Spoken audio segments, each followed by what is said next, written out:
अस्सलाम वालेकुम, मैं हूं बिलाल अहमद। उम्मीद है आप सब खैरियत से होंगे। Current affairs with Bilal Facebook page और यूट्यूब चैनल के साथ आपकी खिदमत में सिंध हाई कोर्ट से हाजिर हूं। सिंध हाई कोर्ट में इसलिए हूं और यहीं से ताज़ा तरीन जो ख़बर है वो आपको आगाह कर रहा हूं। जो एमक्यूएम लंदन की जानिब से कुरंगी में रैली निकाली गई, उसके बाद कारकुनान की बड़े पैमाने पर गिरफ्तारियाँ हुई, ज़मानत हुई और फिर एमपीओ के तहत उन सबको नज़रबंद कर दिया गया। आज बुनियादी तौर पर नज़रबंदी के जो केसेस हैं उनकी बड़ी समाअत हुई है। सिंध हाई कोर्ट ने सिंध हुकूमत की जो है वो क्लास ले ली है, सुबकी का सामना करना पड़ा है और ये कहा है कि ये सरासर अख्तियारात का नाजायज़ इस्तेमाल है।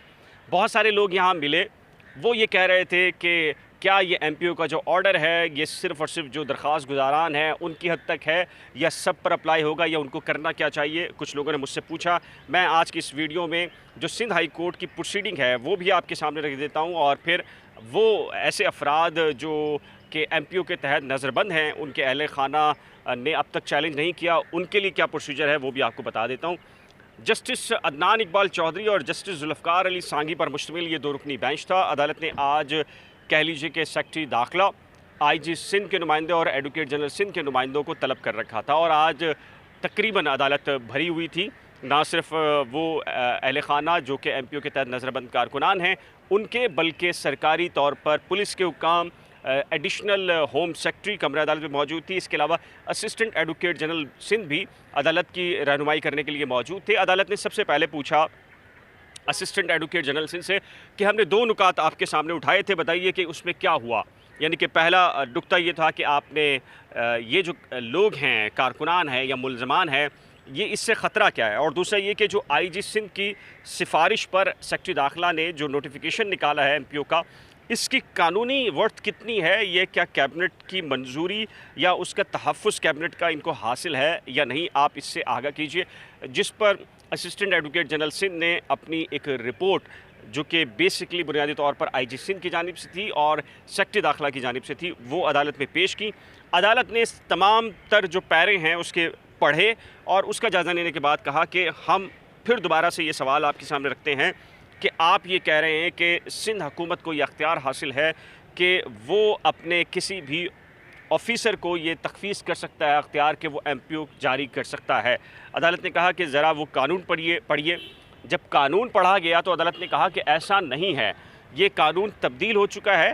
हुकूमत, जो आप ये कानून पढ़ रहे हैं, हुकूमत अगर तखफीस कर सकती है या अख्तियारात तो वो मजिस्ट्रेट को दे सकती है, वो एमपीओ के तहत किसी को नज़रबंद कर सकता है। आईजी सिंध या होम सेक्रेटरी को ये अख्तियार सिरे से हासिल ही नहीं है। जब एक अख्तियार हासिल ही नहीं है तो आपने कैसे इन तमाम तर अफराद को डिटेन किया, इनको हिरासत में रखा और एमपीओ नोटिस जारी कर दिया, एक लेटर या नोटिफिकेशन जारी कर दिए अलग अलग। फिर उसके बाद दिलचस्प किस्म का मुकालमा हुआ जस्टिस अदनान इकबाल चौधरी माजरत के साथ और जस्टिस जुल्फ़िकार अली सांगी और एडिशनल सेक्रेटरी दाखिला, ये खातून थी, ऑफिसर्स थी।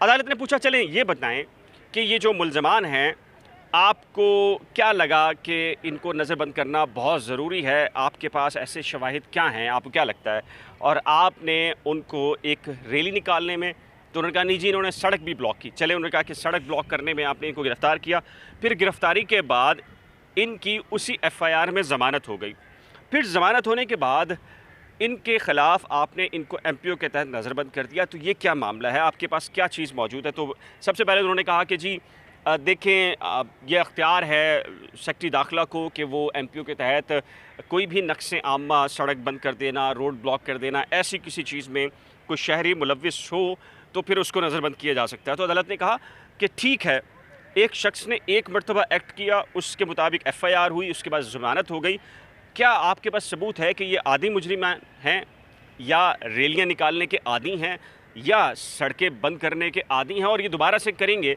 आपके पास ऐसी क्या चीज़ मौजूद है। तो उन्होंने कहा कि जी हमें कुछ शवाहिद मिले हैं ऐसे, और उन शवाहिद की रोशनी में हम ये कह सकते हैं कि जी ये मुल्ज़मान दोबारा से ये काम करेंगे और हमारे पास कुछ चीज़ें मौजूद हैं। तो अदालत ने कहा कि अगर ऐसी कोई चीज़ है तो रिपोर्ट का हिस्सा बनाइए, रिपोर्ट लेकर आइए और अदालत को बता दीजिए कि जी आपके पास ऐसे शवाहिद हैं। तो उन्होंने कहा कि जी रिपोर्ट में नहीं बनाया हमने। तो अदालत ने कहा कि तो सॉरी, एक तो आपने इस कानून की एक्सरसाइज गलत की है, जो कानून पढ़ रहे हैं आप वो पंजाब का है, आप उसका अतलाक़ सिंध के अंदर कर रहे हैं, तो सिंध के अंदर अतलाक़ कैसे कर सकते हैं? उसका एक तरीक़ाकार है कि आप एक कानून के मुताबिक एक एक्ट किया, आपने मुकदमा दर्ज किया, अदालत ने उसमें ज़मानत दे दी। उसके बाद अगर दोबारा से ये लोग किसी और एक्टिविटी में मुलविस पाए जाते हैं तो आप कार्रवाई कर सकते हैं। प्रिजम्पशन की बुनियाद पर कि ये ऐसा करेंगे तो आप कैसे कर सकते हैं। तो एडिशनल सेक्रेटरी दाखिला को लगा कि अदालत को वो मुतमईन करने में मुकम्मल तौर पे नाकाम है, तो उन्होंने कहा कि जी हमारे पास कह लीजिए कि वो क्या कहते हैं, एक लफ्ज़ है, हसास मालूमात हैं कि ये जो लोग हैं ये किसी सरगर्मी को करने जा रहे हैं। तो कोर्ट ने कहा कि सॉरी, पहले आप हमारे सामने कुछ ऐसे डॉक्यूमेंट्स को पेश करें जिसकी बुनियाद पर हम ये कह सकें कि ठीक है कि आपका फ़ैसला ठीक है, एमपीओ जो नाफिज किया आपने ठीक है। तो एडिशनल सेक्रेटरी दाखिला जो ख़ातून थी, उन्होंने अपना मोबाइल फ़ोन निकाला, उसमें कुछ चीज़ें मौजूद थी और उन्होंने कहा कि जी ये क्लासीफाइड हैं, ये इनको पब्लिक नहीं किया जा सकता। तो जैसे आपने कहा कि ठीक है दिखाइए, तो जस्टिस अदनान इकबाल चौधरी और जस्टिस जुल्फ़िकार अली सांगी ने उन कह लीजिए कि दस्तावेज़ात जो कि मोबाइल फ़ोन के अंदर थी उनका जायज़ा लिया, और उनका जायज़ा लेने के बाद अदालत ने दोनों जो जजेस थे उन्होंने आपस में डिस्कस किया। तो अदालत ने जो कह लीजिए कि मोबाइल के अंदर तस्वीर थी, कोई प्लानिंग थी, मुबैना तौर पर कोई हसास नौइयत की मालूमात थी, उसका जायज़ा लेने के बाद जो गुफ्तगू की उससे अंदाज़ा हुआ कि अदालत उनसे मुतमईन नहीं थी एडिशनल सेक्रेटरी दाखिला से जो चीज़ अदालत को दी गई। अदालत ने एक अहम सवाल उठाया और वो शायद मेरा ख़्याल है कि आज के ऑर्डर का सबसे अहम नुक्ता बना और मरकज़ी नुक्ता वो करार पाया। कोर्ट ने कहा कि ठीक है, आपने इनको नज़रबंद कर दिया, एमपीओ नोटिस जारी कर दिया और आप ये कहते हैं कि ठीक किया, चलें ठीक किया। इनकी रिप्रेजेंटेशन कहाँ है? यानी कि कानून ये कहता है कि किसी भी शख्स को अगर नज़रबंद करेंगे तो उसको बाज़ाब्ता तहरीरी तौर पर उसको आप आगाह करेंगे।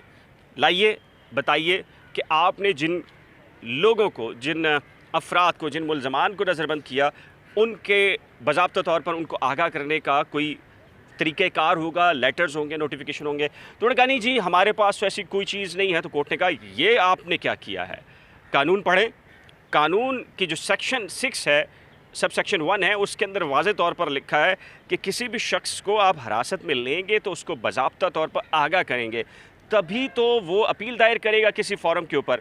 आप ये कह रहे हैं, आज भी असिस्टेंट एडवोकेट जनरल सिंध ने कहा कि जी ये कोर्ट फैसला नहीं कर सकती, सुप्रीम कोर्ट का ऑर्डर भी मौजूद है, एक रेमेडी है उनके पास कि सेक्रेटरी दाखिला के पास जाएं और वहाँ पर अपनी प्रेजेंटेशन दें कि जी हमें गलत डिटेन किया गया है, लिहाजा हमें रिहा कर दिया जाए। तो कोर्ट ने कहा एक तरफ आप एक्सरसाइज गलत किया आपने, दूसरी तरफ अब आप ये कह रहे हैं कि आपने उनको ऑफिशियली तौर के ऊपर आगाह भी नहीं किया।